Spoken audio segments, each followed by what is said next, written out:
Hey friends, welcome back to Lori's Boston Found, where thrifted is the new black. My name is Lori. I'm a full-time reseller on Poshmark, eBay, and Mercari. I also have a website at lorisbostonfound.com if you want to check it out. I haven't been really active over there, but it's a nice landing point if you want to click around and see the different platforms that I sell on. If you are new here, welcome. I'm super happy that you found me. And to all my veteran friends, thank you so much for returning.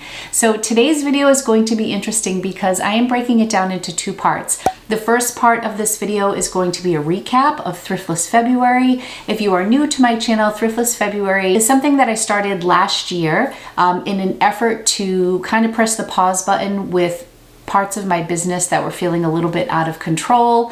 And usually at the forefront of that, it's sourcing too much, having a death pile, having a lot of things to work through, and just not feeling that I am up to speed with all parts of my business that need my attention. So last February in 2020, right before the pandemic, I decided to not thrift for most of the month. I think I thrifted 1 or 2 days during the month, and I did the same this year. My goals were slightly different, but the whole idea of Thriftless February is to do less thrifting so that I can focus on other parts of my business. So what I'm going to go over is a list of the things that I accomplished this month, a few things that I didn't get to, and then the second part of the video is going to be a what sold video. I sold 22 items in the month of February on eBay. So I'm only talking about eBay. I'm not going to discuss my Poshmark numbers today, only because I don't want it to be a super long video. So I think I'm going to do a what sold video separately for my Poshmark numbers. If you would like to see what sold this month on eBay, or if you would like to hear my reflections on Thriftless February 2021, stick around. We're going to get right into it.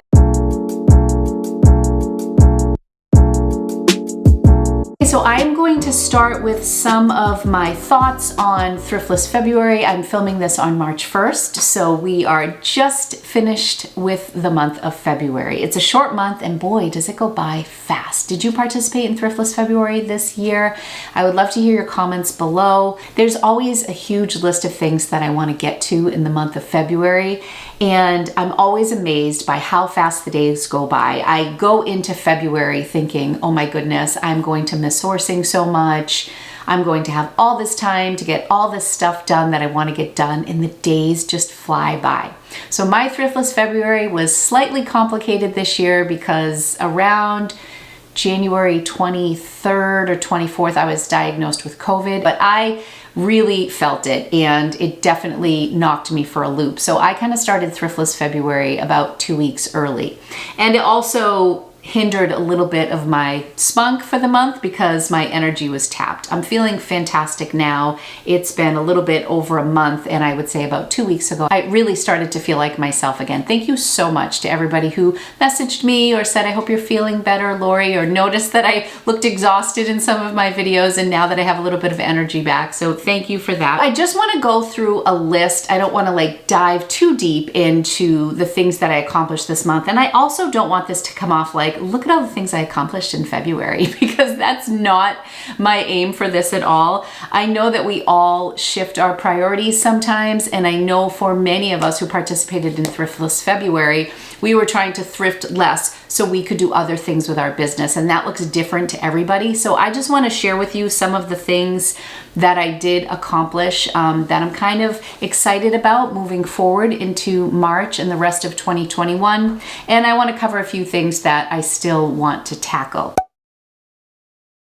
So last year, one of my big goals was listing. I really wanted to list a ton of things, and that was on my list of goals this year, but it wasn't so much a listing number. I wanted to hit 200 or 300. I ended up only listing 189 items this month of mostly stale inventory. The reason that I don't think I was in the 200 or 300s was because one of my big goals for this month was to cross-post all of my listings, or a great majority of them. And so I've been using Vendoo, which I've talked quite a bit about on my channel. Vendoo is a Chrome extension that you can use to cross-post your items to multiple marketplaces. They have 8 available. I only use 3 right now. So I'm cross-posting most of my items from Poshmark to eBay, or from Poshmark to Mercari. I started cross-posting in January, but in the month of February, I started drafting all of my stuff right on Vendoo, which was like learning a whole new system. So I was really fast at drafting things in Poshmark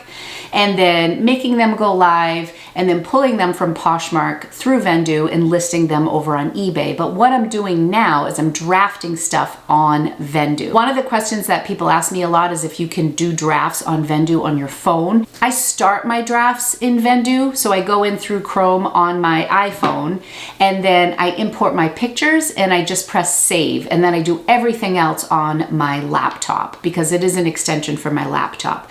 So that kind of slowed me down a little bit, just learning a new system, but I'm very proud of the fact that I listed 189 items right on Vendoo and then blasted it out to the different platforms that I wanted it on. So I'm no longer drafting in Poshmark. The other thing that is really great about listing things in Vendoo for me is that they also have an analytical feature that I've just started using again in the month of February. So now I can see where things are selling. There's like a pie chart and it shows you what percentage of your items are selling on Mercari versus eBay versus Poshmark.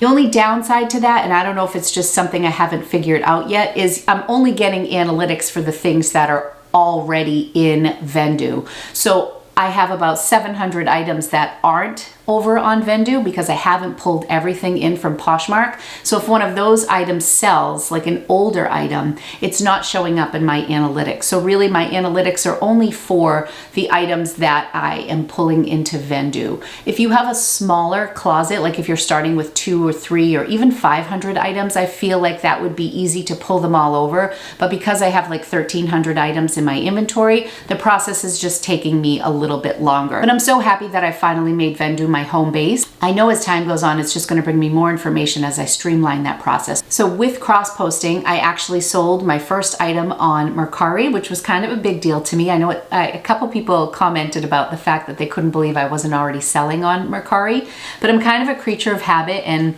I just hadn't branched out there yet. So I sold 4 items on Mercari. I do offer free shipping on 99.9% of all of my items. So far, so good.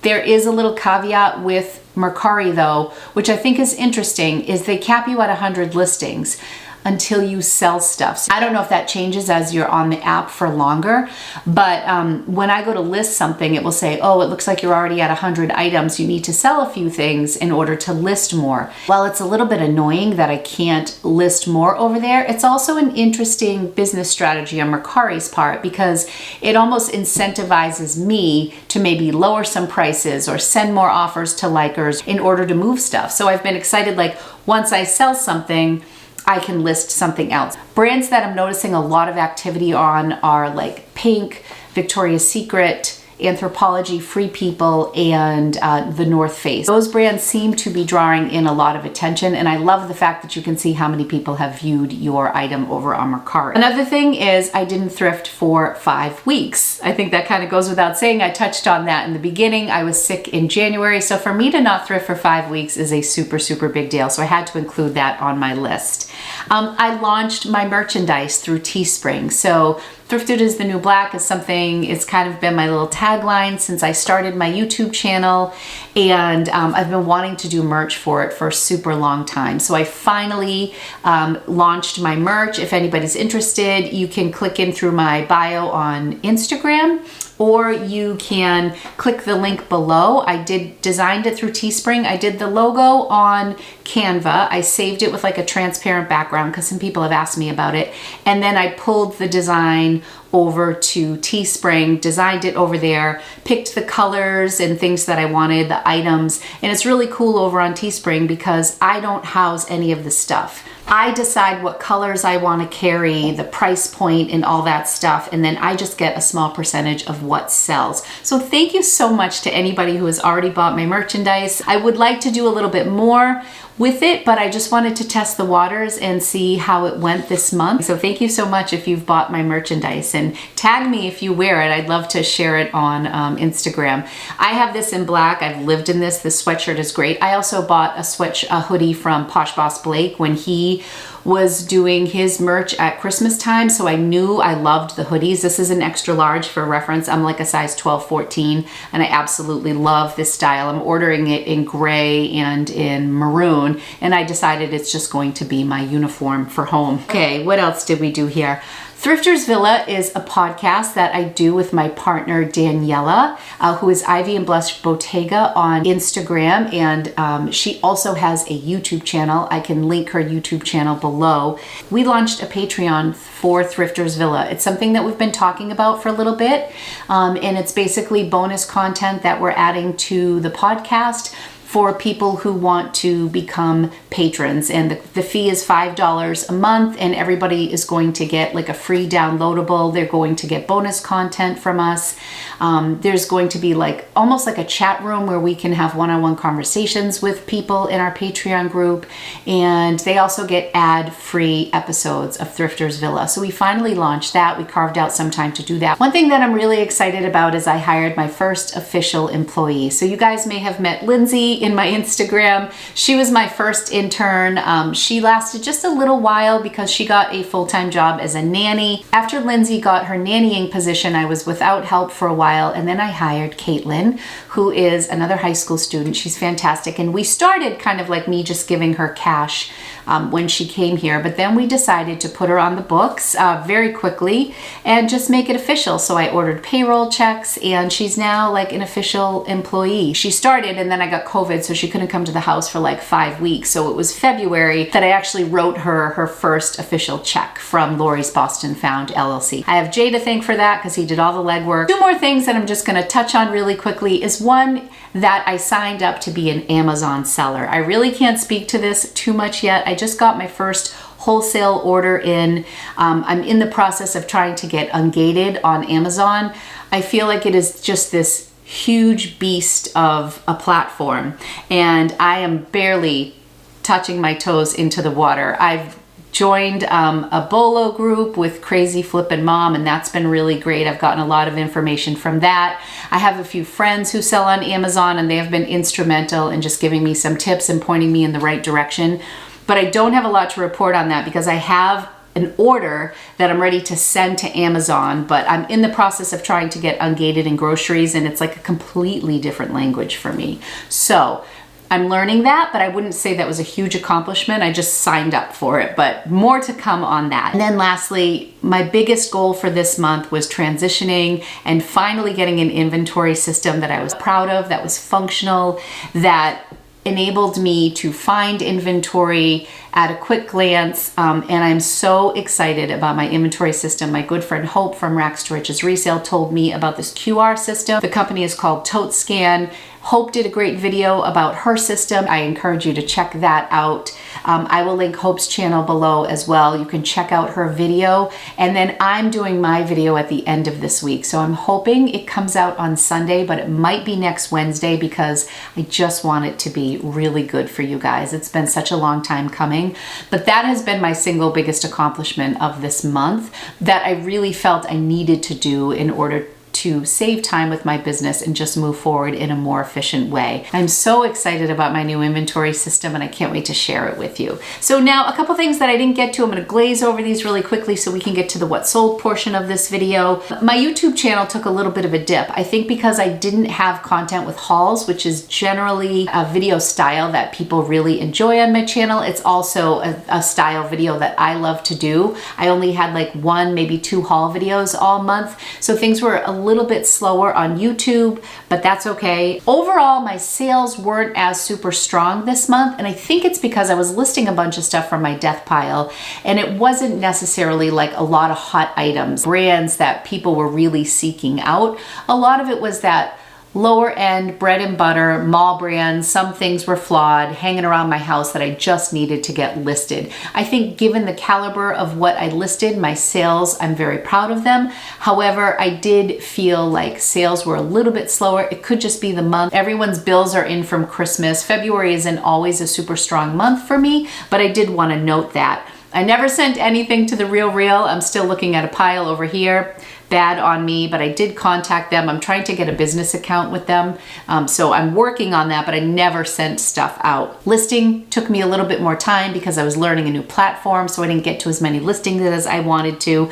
And there is still work to do with my inventory. Even though I have a new system and there's a lot that's in place, there's still more work to be done as I'm going through and scanning all of the bins. So that's not over yet. That's going to probably continue into April. But I have the system down, but it's not like complete, which is I naively thought I would have done by the end of February. That's what's going on with my recap for Thriftless February. Please share with me in the comments your reflections on Thriftless February, what you thought of it, if you think you'll ever do it again, if you think it was overrated, let me know. I want to know. And now we are going to move on to the eBay portion. I have some really fun sales this month that I want to share with you, so let's get into that. And if you're enjoying this video, remember to give it a thumbs up. It means so much to me. It lets me know you like this style video. And if you would like to be part of my community, make sure you hit the subscribe button and hit the bell if you want to know when I release videos. It really makes a big impact to my channel. So thank you so much to anybody who has ever subscribed to my channel. I really appreciate you. On to eBay sales. I started to actively cross-post items in the month of January. So that was a goal for 2021. And my sales in the month of January on eBay were $938.49 before fees and all that stuff. I think that includes like what I charge for shipping. I charge for shipping on almost all of my items. The February numbers are exciting to me because I have all the stats on my February numbers because I started all of those listings in Vendoo. So I have the analytics on Vendoo, and I was just really pushing this month to cross-post a lot of stuff. So my total numbers in the month of February were $1,256.58. I do have a basic store on eBay, so I do pay for a subscription. 21.6% of my sales sold via promoted listing. I'm going to share with you the 22 items that I sold. And then at the end, I'll go over what my average selling price was and all that stuff. First up was this Vineyard Vines quarter zip Shep shirt. I struggle with Vineyard Vines Shep shirts. They just don't sell like they used to. And I've said this before, I bought a bunch of Shep shirts when my kids were younger. I probably have spent $600 on Vineyard Vines Shep shirts for my own kids. So a lot of these I'm selling from their closet. And I know that I paid like $90 to $110 for them. So I really struggle letting these go for under $30, but it is what it is. You can't be emotionally attached to stuff. So this was my daughter's. I sold this for $30 with $5.99 shipping. I had it listed at $49.99. A lot of my sales, which you'll see in the Poshmark What Sold video, I was really pushing to sell stuff. I put it out there on Instagram to have people send me offers. So a lot of the sales that I did make this month and items that I moved were due to kind of running not a name your price sale, but I took a lot of offers. So I was feeling kind of generous this month, and I'm going to continue to be relatively generous going forward. I'm a reseller, not a storage unit, and I have to remind myself of that a lot. And I really love to source. So the more I sell, the more I can source. One observation I do want to make about eBay is that I had quite a few full price sales. I will share those with you. So next up is this, not a full price sale, but this Eileen Fisher oatmeal color wool blend ribbed long cardigan sweater in a size 2X. I had it listed for $99. It was a very substantial piece, and I think that Eileen does better on eBay, first of all, and second of all, I think it does better in larger sizes for me. It ended up selling for $70. I paid just $6 for that, $5 or $6 for that at a store in Waltham. I think I shared this next sale with you on a different video, but this Taylor Swift Fearless black hoodie. Fearless was I think it was Taylor Swift's very first tour. This sold for full asking price, $75 with $7.49 priority shipping. I think this hoodie cost around $5. I was thrilled. It had been on Poshmark for a while. All of these items that I did sell were also listed on Poshmark. It's interesting to see what's selling on the different platforms. This item I just sold yesterday, just in the nick of time for February. It's another Eileen Fisher piece. Eileen Fisher black scoop neck, elbow length cotton top. I listed it for $30 and it sold for $23 with $4.99 shipping. That was also offered to watchers. One of the things that's been a game changer for me using Vendoo to do all my cross posting is they have a relist and delist feature that I keep saying I'm going to do a video on. But what was great is every time something would sell on one platform, I would go in and mark it as sold and write the price in for what it sold for. So it's kind of cool because this is how like it's building the analytics on the analytics platform, but then it would automatically delist it on the other platforms. And it just gave me such peace of mind, with the exception of Poshmark.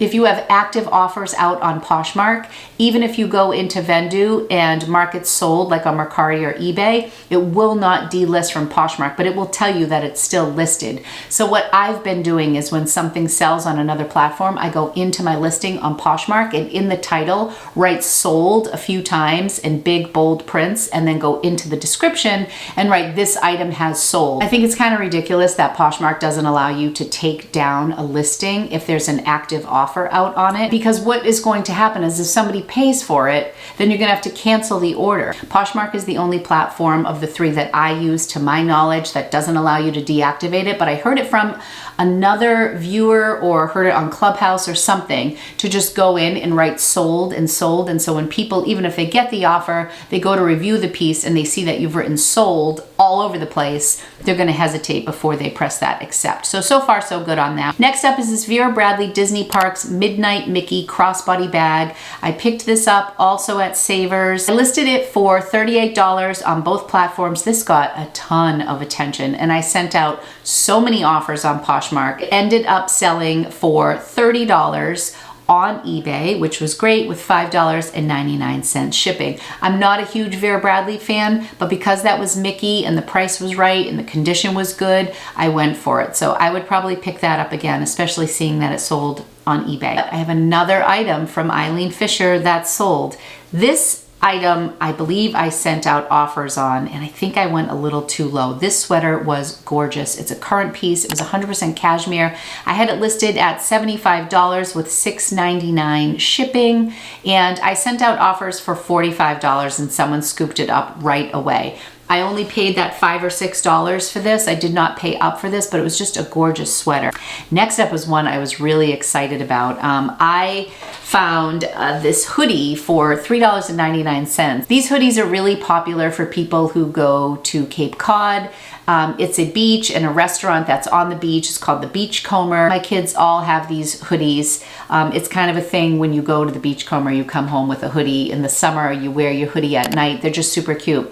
So I found this, and it's like a Nantucket red color. I listed it for $49 and it sold for full asking price on eBay with $6.99 shipping. I was pumped about that. I only spent $3.99 on this sweatshirt, and I was surprised also because the Beachcomber has their own website, and I think their sweatshirts are maybe $60, $50 or $60. So I wasn't far off from the original price. This next item I had never heard of before, but I found this piece and I knew it was kind of special. I'm pretty sure Anthropologie sells this brand. The brand is called Carven, C-A-R-V-E-N, and this is a purple wool crew neck sweater with these bird appliques. Really unique. It looked like this had maybe been washed, not dried, but you know, you could tell that the wool wasn't in its original state. Like this hadn't been dry cleaned. It hadn't shrunk, but it wasn't like perfect. So anyways, I listed it for $50 with $7.49 shipping. I'm all over the place with what I charge for shipping. I should probably be more streamlined on that.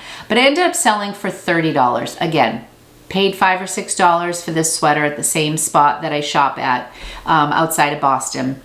And it sold for $30. I was definitely in like move it mode, and especially now that we're heading into spring, I'm trying to move like my coats and my sweaters. Still picking sweaters up, but definitely kind of starting to transition. This next item that sold were these Adidas Originals women's Swift running shoes. They were size 11. I had them listed for $68.99. They sold full price, full asking price. And what was my shipping? Sometimes I get a little weird with shipping. $9.99 shipping. I get burnt on shipping on eBay. I sent out a pair of Converse All-Stars today. To ship them in like a regular shoe box would have cost like $16, so I ended up putting them in a medium flat rate, and I only charged $7.99 or $8.99 for them, and I ended up spending $13.75. So just be careful when you're listing heavy shoes over on eBay that you either build it into your price or build it into the shipping.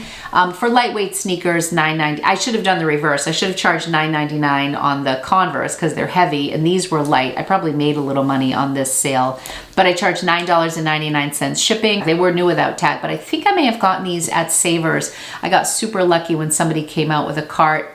There were a pair of Pumas and a pair of Adidas, but I didn't pay any more than $10. Full price, love it, love it. Next up was this hand row of Switzerland. This was a new brand to me. I found it outside of Boston, that same thrift store that I'm always at. I listed it for $45. It sold for full asking price for $45. It's this really unassuming top. I had never heard of the brand before. Hanro, H-A-N-R-O of Switzerland. Google it, check out their comps, you'll be really impressed. I have never found it before or since. I think I got like a $24 offer, but I held out just because the comps were so strong on that. If I hadn't researched that piece, I would have let it go for cheaper, but I'm glad that I held out and it sold for $45.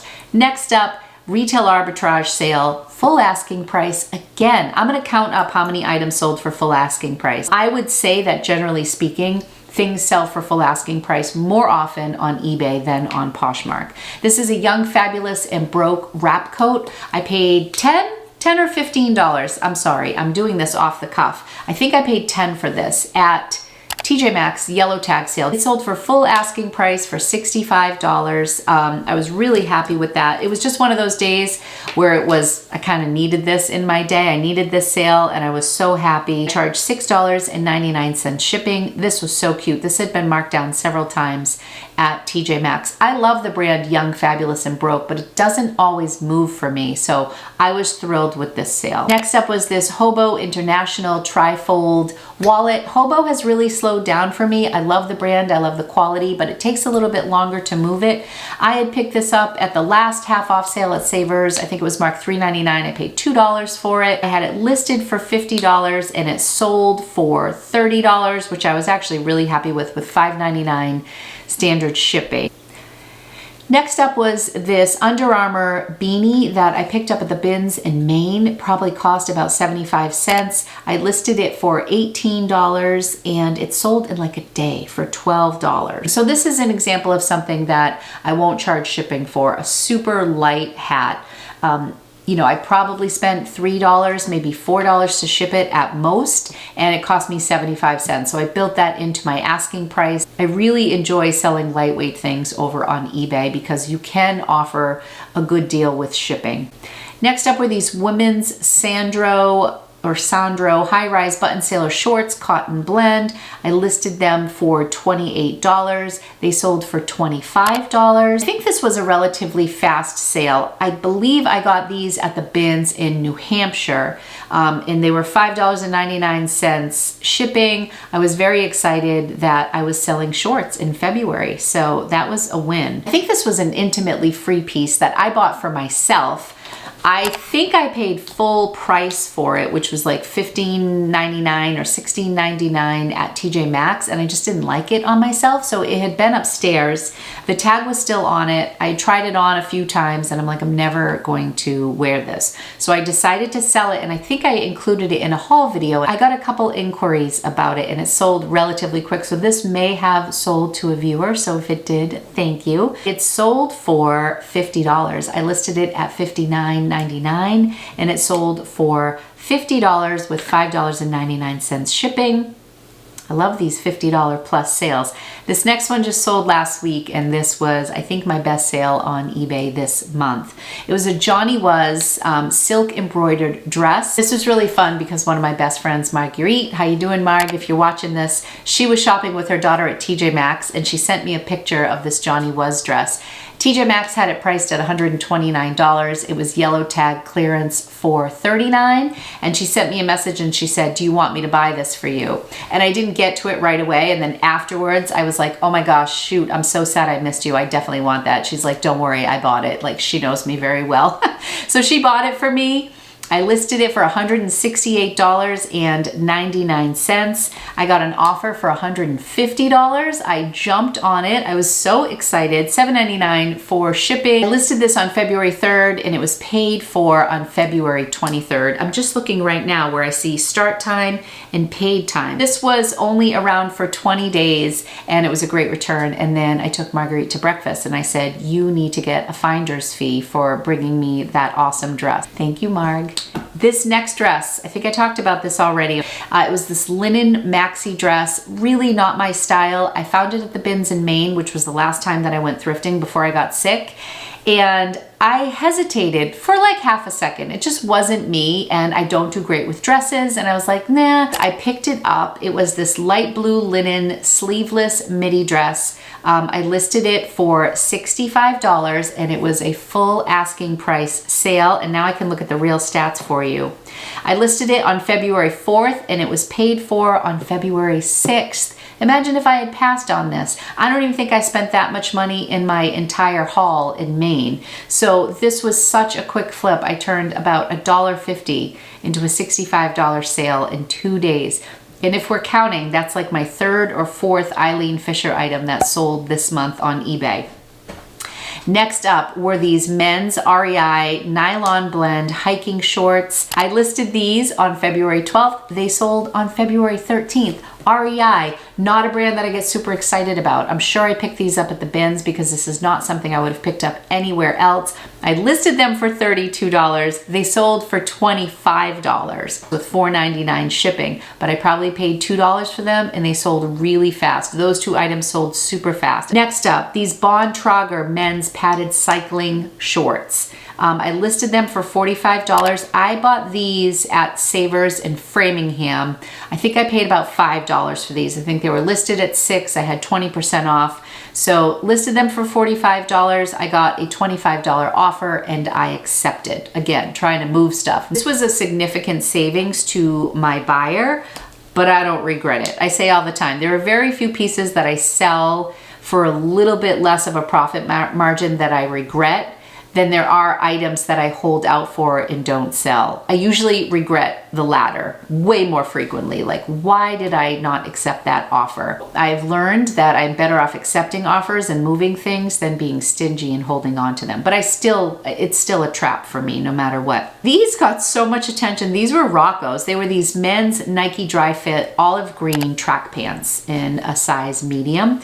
Very basic, they were super cute, got a lot of attention, got a couple lowball offers, couple questions on them. I couldn't believe the attention that they got. I listed them for $33. This is 100% profit because it was from my closet. I ended up getting a $29 offer, which I accepted, and $5.99 shipping. I don't actively buy Nike stuff. I don't think I'm really good at knowing like what from Nike moves really fast. I should probably look at my Nike sales and see where they fall, what's been sitting around for a long time, and what sells quickly, but those were great. That was a fast flip. Okay, so yesterday I sold these Converse All-Stars. I picked these up at the 50% off sale just like a few days ago. They were marked $20.50 at Savers. I paid $10.25. I knew it wouldn't be like a huge profit margin, but I also knew they would sell relatively quickly. My husband's calling me, hold up. I'm so sad. That was Jay. He just had to run something to FedEx and he was gonna stop at our favorite cafe and get me a flat white on his way home and he got lost. I don't know how he got lost in Framingham. I'm sad. Now I have to brew a pot of coffee. I accepted a $38 offer, so I barely doubled my money. I guess it's not terrible. Not the biggest profit margin on these, but sometimes I kind of looked at that like RA, even though it wasn't RA, I was at Savers. But the other quick thing I wanted to mention about eBay is that most of these sales, maybe with the exception of the Vineyard Vines hoodie, they weren't really items that had been around for a super long time. I think the items that I'm importing to eBay currently, like I'm starting with the most recent and working back, a lot of these items are relatively new in my inventory. You'll see on Poshmark, sometimes I have sales that are like 700 days old. You're not gonna see any of that on my eBay sales yet because I'm importing the new stuff. I'm going to end this What Sold video with probably my favorite piece that I sold. It's this women's vintage Penny Lane style faux fur leather faux fur leather jacket in a size medium. It's from the store Weather Vane, which was a popular mall brand back in the 80s. I paid $12 for it. I listed it for $100 and I received an $80 offer the day after I listed it, which I did accept. So I listed it on February 23rd. It was paid on February 25th and I charged $7.99 for shipping. I loved this coat. I think that was my favorite piece from all of these items. The Johnny was my highest return. Okay, so when eBay does give you their numbers, they include what you charge for shipping, and I'm just not used to tallying things that way, so I removed what I charged for shipping so that $1256.58 actually is, as far as like what the sale price was minus the shipping, was $1,060.98. So that's the number that I'm using. I divided it by 22, which were the number of items I sold this month on eBay, and my average selling price was $48.22. My average selling price is now around $35, $35 to $38 overall. So that's like a full $10 plus in some cases. One thing that I am seeing on eBay, and it happened to me twice this month, it happened with a vintage Dooney & Burke bag that I have listed over there, and it happened with the Penny Lane leather coat. Somebody offers like a ridiculously lowball offer. For example, on the Penny Lane coat, I had it priced at $100. Somebody sent a $20 offer, and then I declined it because it was so low I didn't even bother countering. And they came up to $20.50, declined. They came up to 21. So they kept coming up in increments of 50 cents. And the same thing happened on a Dooney & Burke bag within a few days of each other. My guess is that it's a bot that is programmed to identify certain pieces, and maybe just on the off chance that they got lucky that somebody accepts a super low offer. I feel like both of those pieces, like a vintage leather Dooney & Burke and then this Penny Lane coat, could be items that people are looking to buy and then resell or just get for a really low price. So I thought that was interesting. That sort of thing doesn't happen on Poshmark.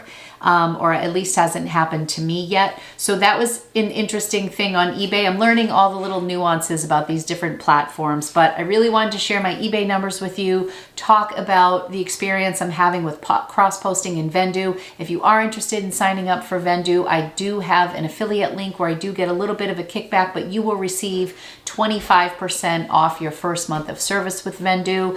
The customer service is fantastic. If you ever have any issues, usually you're going to talk to Josh, who is one of the creators and co-founders. He's super involved in the community. I hope you enjoyed this video. I'm sorry it was a little bit long-winded. Be sure to like and subscribe if you want to see more of my content. I release a couple videos a week. Thanks everybody so much. I love you guys, and I'll be back real soon. Bye.